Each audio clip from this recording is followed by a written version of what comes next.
You know what's worse than losing everything? It's losing everything while your own family watches in silence, some even with a hint of "I told you so" in their eyes. One day, I had a career, a home, a future. And the next, nothing. Just silence, judgment, and that cold, empty feeling in your chest when you realize the people closest to you think you've become a failure. Join me as I share my journey from losing everything to an unexpected twist when my ex-boss shows up with a $1 million check. It didn't happen overnight, but when it finally hit, it felt like a free fall with no end. One moment, I was the one people called for help, the one paying bills, giving career advice, sending extra cash when a cousin's car broke down. I had stability, respect. I walked into rooms and felt like I mattered.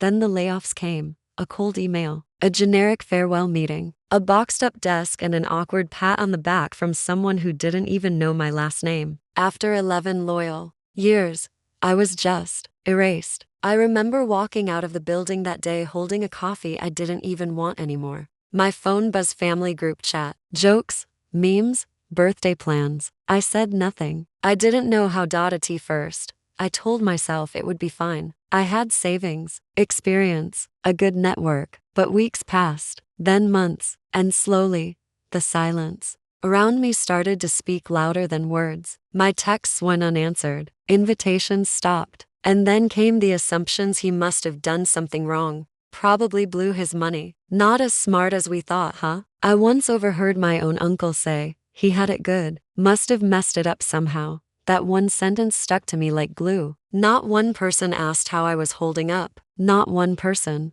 checked in when the eviction notice came. They just watched quietly, passively, almost like they were waiting to see how bad it would get. You'd think family would lift you up when you fall. Mine just stepped back, like failure was contagious. And the worst part, I started believing what they believed, that maybe I was done, maybe I had nothing left, but something inside me refused to go dark. My name is Aurora, and I was a beautiful, charming woman, and just over a year ago, I thought I had my life figured out. I was a senior operations manager at a mid-sized tech firm, pulling in a six-figure salary, company car, comfortable downtown apartment, the works. I wasn't flashy about it, but I was proud. I'd built it all from the ground up, no shortcuts. My family? They liked the version of me who could foot the bill at dinners and offer career advice to cousins still figuring life out. But success, I learned, has a short memory in other people's minds. The moment things started unraveling, so did the image they had of me. First came the job loss.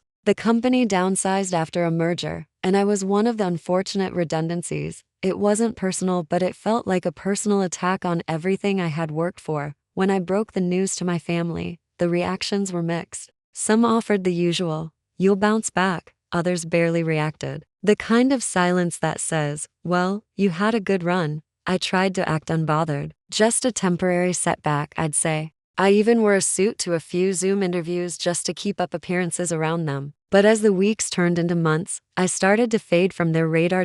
It was like being erased in real time. I went from being a source of pride to a quiet, cautionary tale, someone they brought up in hushed tones, as if failure were something to whisper about, and all I could do was keep pretending I wasn't drowning. No paycheck, no purpose, no pride.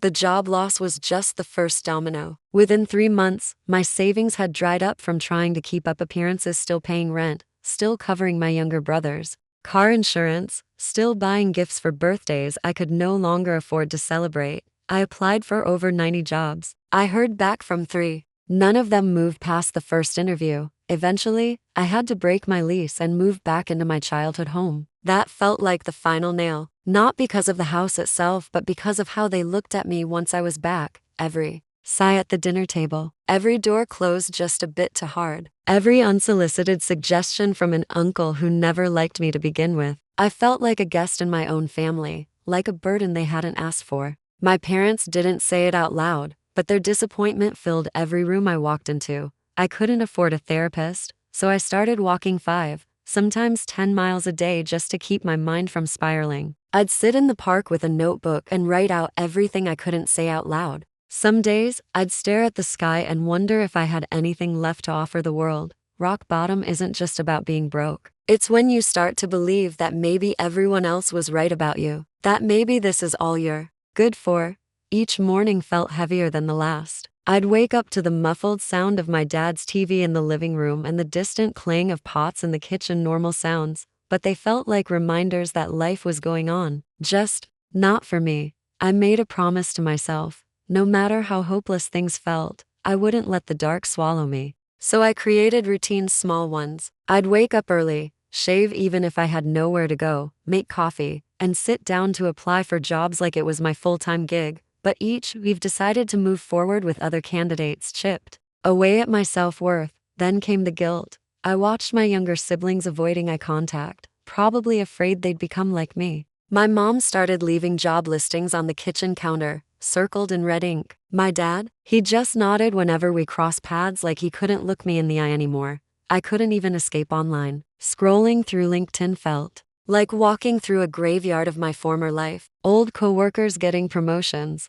launching startups, sharing wins. And there I was, reading their posts in sweatpants with a cracked phone screen and 0 interviews lined up. Still, I kept going, not because I believed something magical would happen, but because I was too stubborn to give them the satisfaction of saying I gave up. I told myself, if a lifeline's coming, I need to be awake when it arrives. And on a rainy Wednesday afternoon, that lifeline came. Not in the form of an email or a recruiter's call, but a knock at the door, followed by a face I hadn't seen in years. It was around 2:30 in the afternoon, gray skies, light drizzle, the kind of day that makes everything feel a little heavier. I was at the kitchen table, staring blankly at a spreadsheet of failed job applications, when there was a knock at the door, not the usual soft tap of a delivery or a neighbor. This was a confident, purposeful knock. I didn't even bother checking who it was. I swung the door open and there he stood. Mr. Jacobs, my old boss, same calm expression, same tailored coat,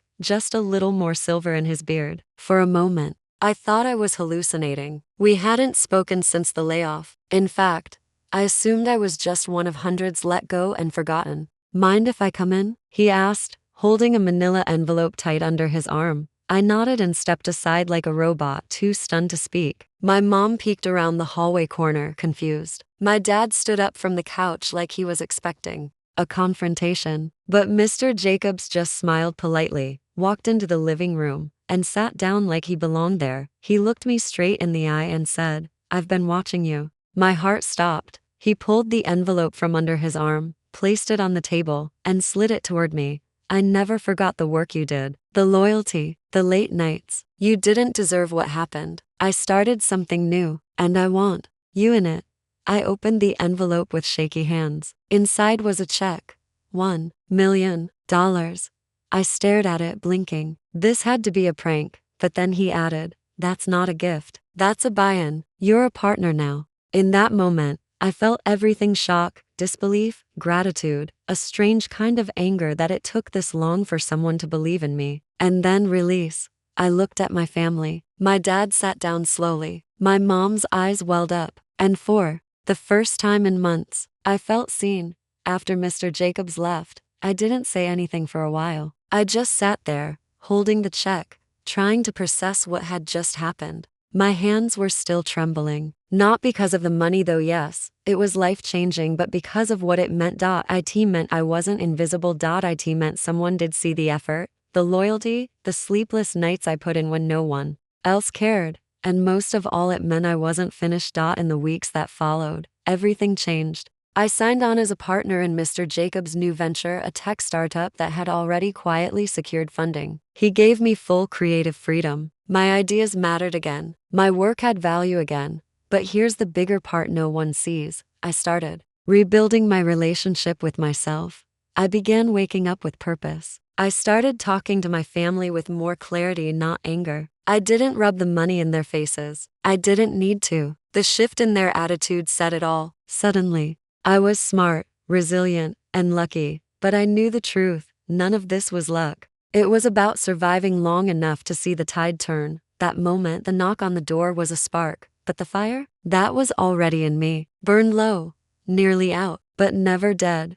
Rock bottom didn't break me. It revealed the parts of me that were unshakable. Looking back, I never imagined that the same man who used to sign my paychecks would one day hand me the very tool I needed to rebuild my life. Not because he owed me anything, but because he remembered who I was when I had nothing left to offer. That kind of help, the real kind, doesn't always come when you want it. And it rarely comes from where you expect it. But when it does, it sticks with you forever.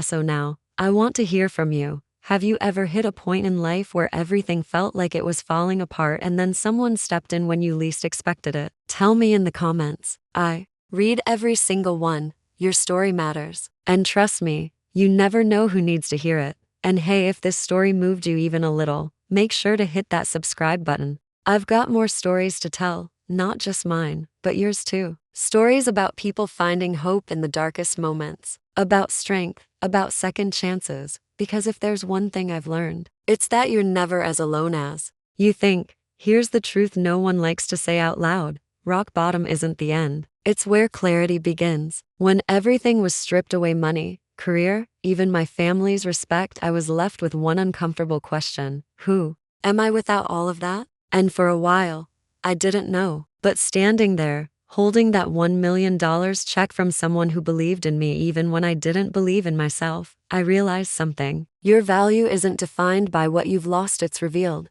by what you survive. That check wasn't just money. It was a reminder that hard work, character, and kindness don't just disappear when life goes sideways. They linger. And sometimes, they come back to save you in the most unexpected way. To anyone watching this, wondering if they'll ever climb out of their own dark place, I've been there. I know what it's like to feel forgotten, judged, and written off. But this story is proof that your comeback can be greater than your collapse. So if no one's told you lately, you still matter. Your story isn't over. And rock bottom? It's just the part of the story people remember when you rise again. They thought I was finished. But that moment wasn't my ending, it was just the plot twist.